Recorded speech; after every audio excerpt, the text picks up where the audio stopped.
Hello friends, welcome to the channel electrical and automation. दोस्तों, आज आपके लिए बहुत ही बेहतरीन वीडियो लेके आ गया हूँ। दोस्तों, बहुत सारे जो हमारे चैनल को वॉच करते हैं और बहुत सारे ऐसे लोग होते हैं जो अभी कॉलेज में एडमिशन लेने वाले हैं, ऐसे लोग भी चैनल देखते हैं। और कुछ लोग इंजीनियरिंग कर रहे हैं in the subject of the instrumentation and control.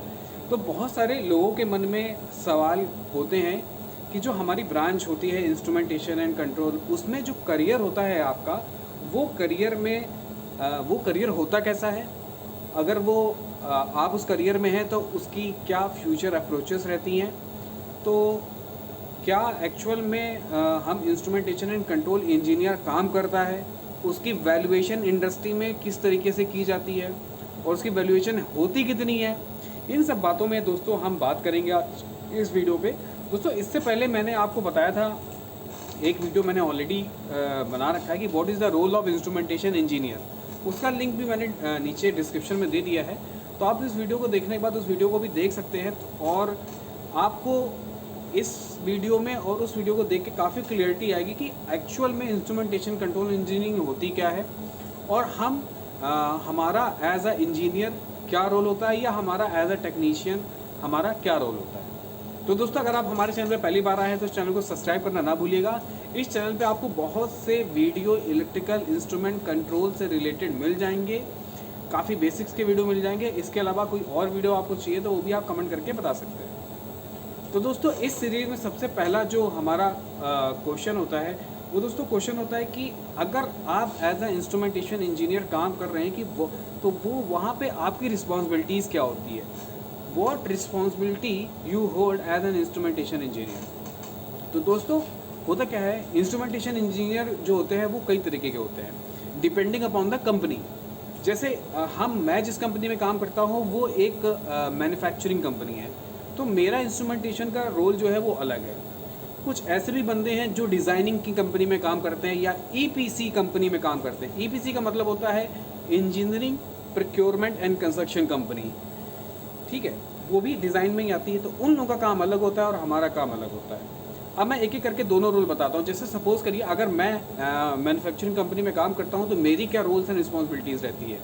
मेरी एज एन इंस्ट्रूमेंटेशन इंजीनियर हम लोग की रिस्पॉन्सिबिलिटीज़ ये रहती है कि जो हमारे प्लांट में प्रोसेस रन कर रहा है या नया प्लांट आपके सामने कमीशनिंग उसकी हो रही है, तो आपको उस प्रोसेस को प्रॉपरली विदाउट एनी फेल, जितने भी मेजरमेंट पॉइंट होते हैं, काफ़ी सारे मेजरमेंट पॉइंट होते हैं ना, अलग अलग तरीके के, फ्लो के, टेम्परेचर के, ब्रिक्स के, पीएच के, वगैरह वगैरह, इन सब को प्रॉपरली फंक्शनिंग हमारे डीसीएस या पीएलसी से होती रहनी चाहिए।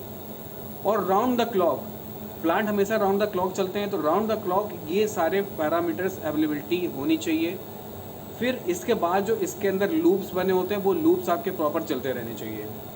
साथ ही साथ जब इन इंस्ट्रूमेंटेशंस में कोई प्रॉब्लम आती है, फील्ड इंस्ट्रूमेंट में कोई प्रॉब्लम आती है, तो वो भी हमें टैकल करनी है in a very less span of time. क्योंकि कहीं ना कहीं आपके इंस्ट्रूमेंटेशंस की फॉल्ट की वजह से कुछ ना कुछ प्रॉब्लम क्रिएट हो रही होंगी प्रोसेस में, तो उसको लैग होने से बचाने के लिए हमें ये सब काम करना पड़ता है। साथ ही साथ अगर हमारा प्लांट लग रहा है, जैसे मैंने बताया कि इसमें दो, जैसे मैन्युफैक्चरिंग प्लांट में दो रोल हो गए आपके।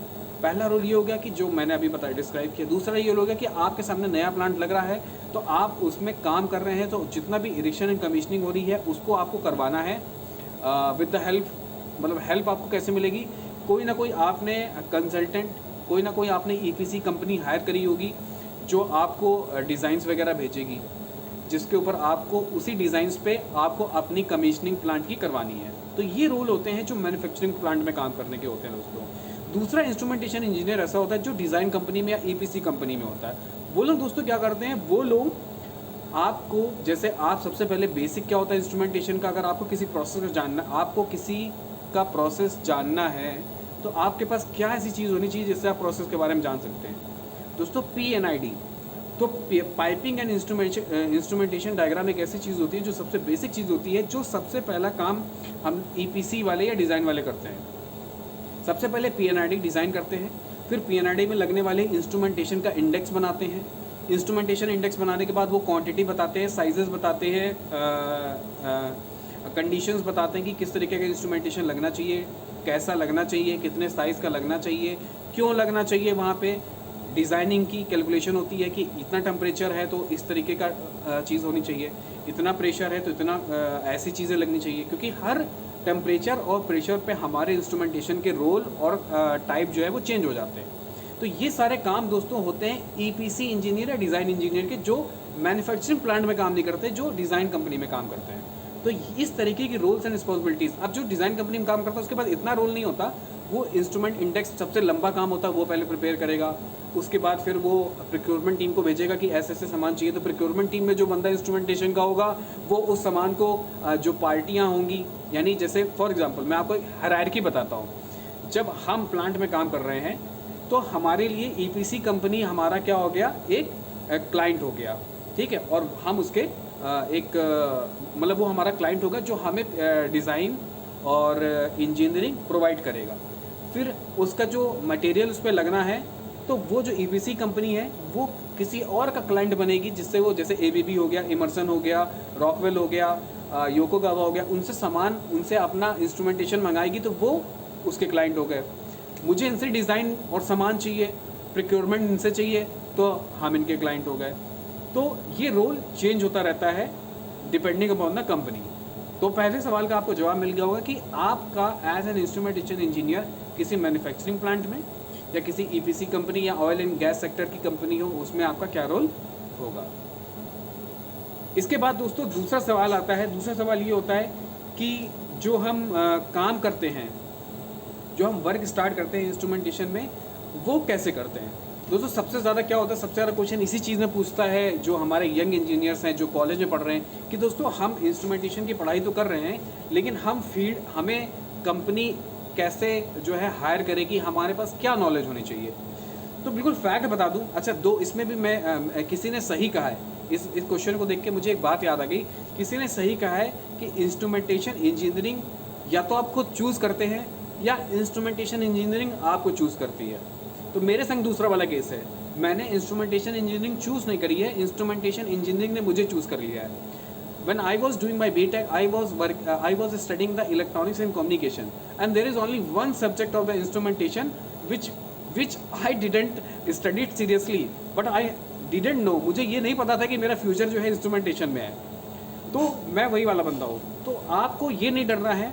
कई क्वेश्चन आते हैं कि मैं इलेक्ट्रिकल से हूँ तो इंस्ट्रूमेंट का काम कर सकता हूँ। भाई ऐसा है कि अगर आपने बेसिक इंजीनियरिंग का फाउंडेशन अच्छा है, आपने अच्छी नॉलेज ली है, तो आपको इंस्ट्रूमेंटेशन में आने में कोई प्रॉब्लम नहीं हो सकती।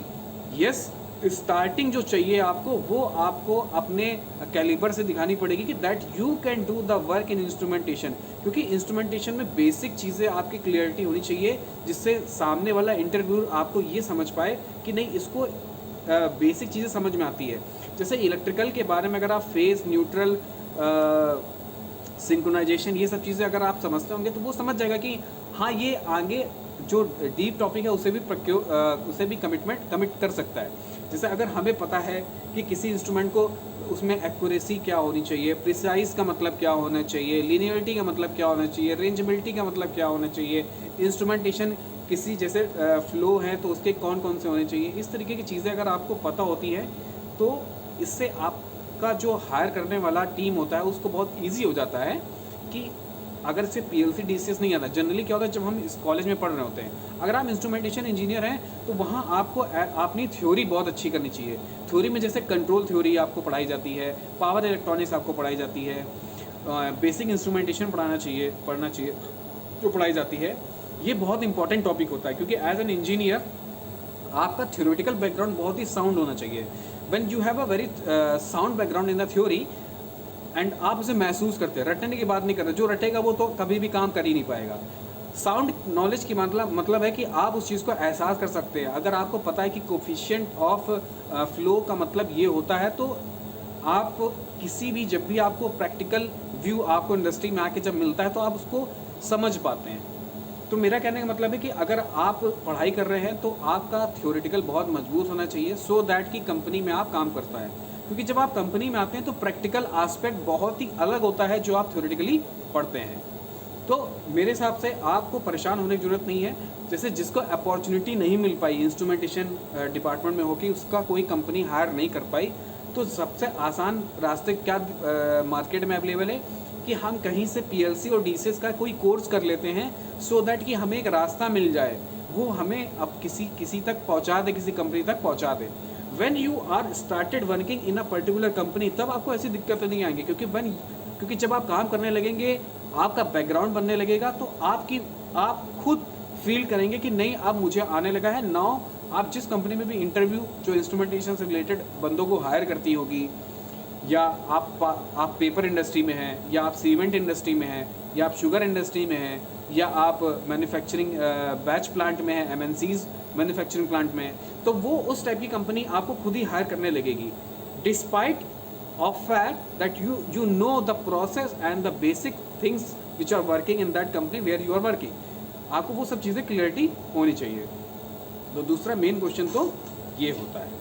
तीसरा क्वेश्चन इस सीरीज़ में मैं आपको लाता हूँ, थोड़ा वीडियो लंबा हो रहा है तो लंबा होने दीजिए, लेकिन आज हम पूरा डिस्कस करते हैं, क्योंकि डिस्कशन बहुत इंपॉर्टेंट है।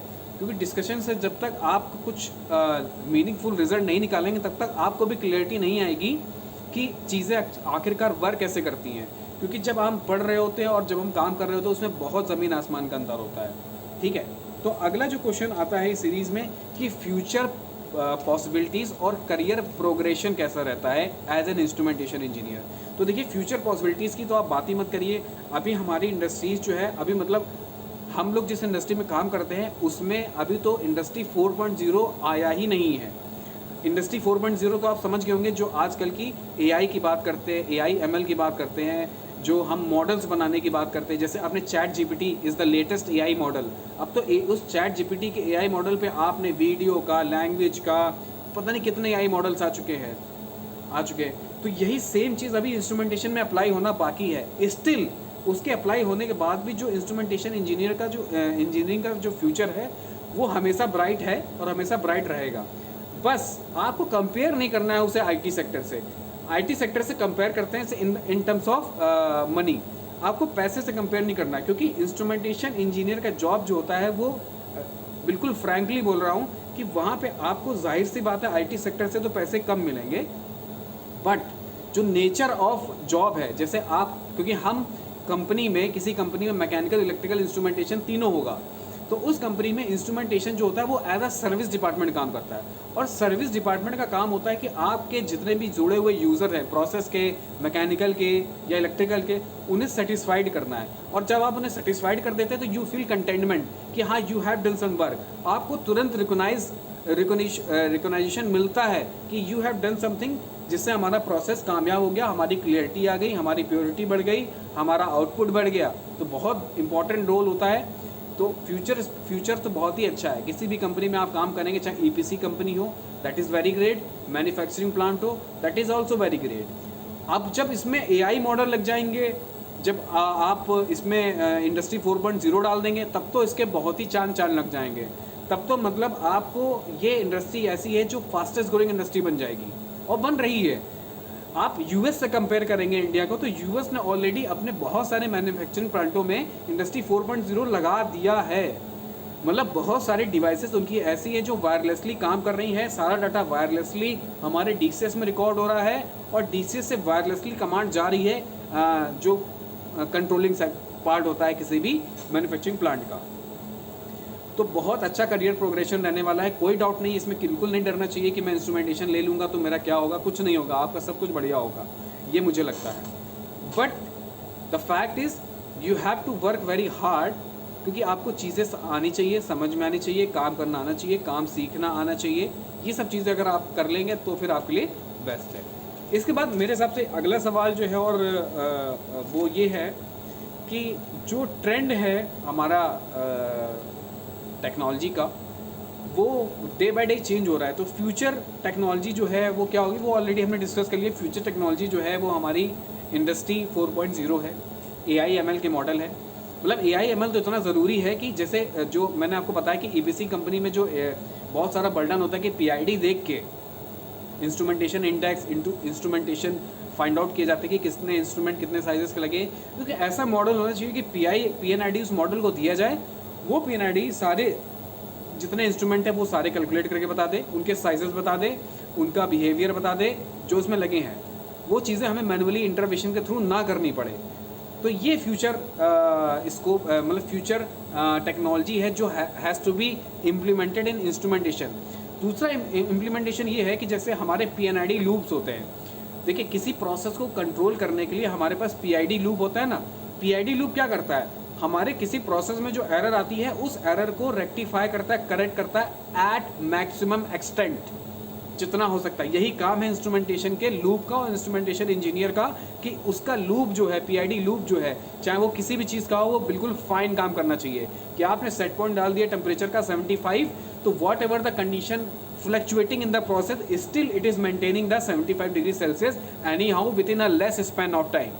जितने कम समय में मेरी वो कंडीशन मेंटेन कर देगा, तो ये रहता है PID का बेस्ट लूप। लेकिन इसमें भी हमने देखा है कि जो AI मॉडल और दूसरे तरीके की इंडस्ट्रीज़ में अप्लाई हो रहे हैं, जैसे सॉफ्टवेयर में अप्लाई हो रहा है, अगर यही मॉडल हमारे इसमें हमारी जो मैन्युफैक्चरिंग टेक्नोलॉजी है, प्रोसेस प्लांट है, अगर उस पर लग जाएगा, तो मुझे ऐसा लगता है कि हमारे PID जो है और प्रिसाइज हो जाएंगे और जल्दी प्रोसेस को बहुत अच्छी तरीके से करेक्ट कर पाएंगे, लॉसेस कम हो जाएंगे। तो यही तो मेन हमारा काम है कि हमारे लॉसेस कम हो जाए। तो ये जो फ्यूचर टेक्नोलॉजी है AI ML की, ये इम्प्लीमेंट जरूर होनी चाहिए।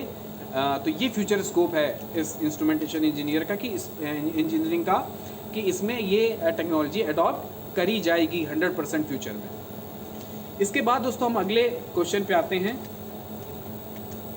अगला क्वेश्चन जो है कि